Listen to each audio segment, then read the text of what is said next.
Why did Russia just launch its most advanced hypersonic missile at western Ukraine?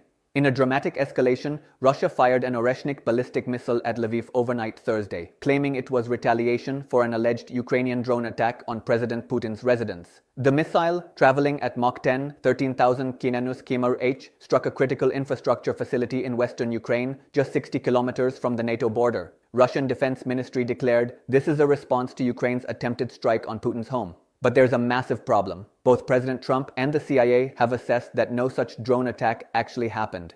The Oreshnik missile represents Russia's most terrifying nuclear-capable weapon. This intermediate-range hypersonic ballistic missile can carry multiple warheads and reach all of Europe within minutes. It's only the second time Russia has used the Oreshnik. The first was at Dnipro in November 2024.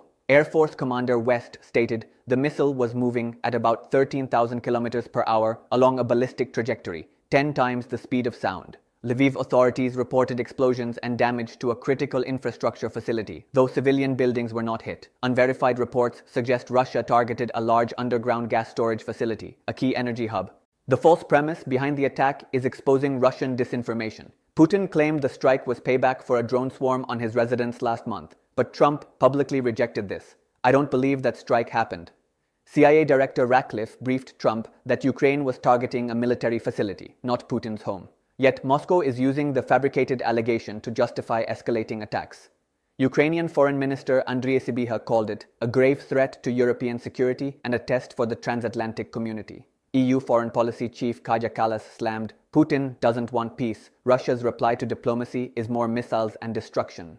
The attack came as part of a massive overnight barrage. Russia fired 36 missiles and 242 drones across Ukraine, killing at least 4 in Kyiv and wounding 25. About half of Kyiv's apartment buildings, nearly 6,000, were left without heat as temperatures plummeted to 86°C. Critical infrastructure was damaged, and the Qatari embassy in Kyiv was hit. Mayor Vitaly Klitschko said the aim is to create chaos and apply psychological pressure on the population. This is Russia's deliberate winter strategy: freeze civilians into submission. The international response has been swift but measured. UK, France, and Germany condemned the Oreshnik strike as escalatory and unacceptable. Prime Minister Keir Starmer said Russia is using fabricated allegations to justify the attack. Ukraine has called for an urgent UN Security Council meeting and Ukraine-NATO Council session. Pope Leo XIII urged the Holy See strongly reiterates the pressing need for an immediate ceasefire. But Russia is warning that European troops deployed to Ukraine as part of any peace deal will be considered legitimate targets.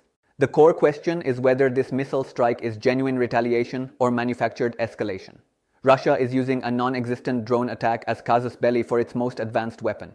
The CIA debunked the claim, yet Moscow presses forward, testing Western resolve. If Putin can justify Oreshnik use with fabricated threats, what prevents nuclear escalation? This is more than a missile. It's a message to NATO that Russia's hypersonic arsenal is ready.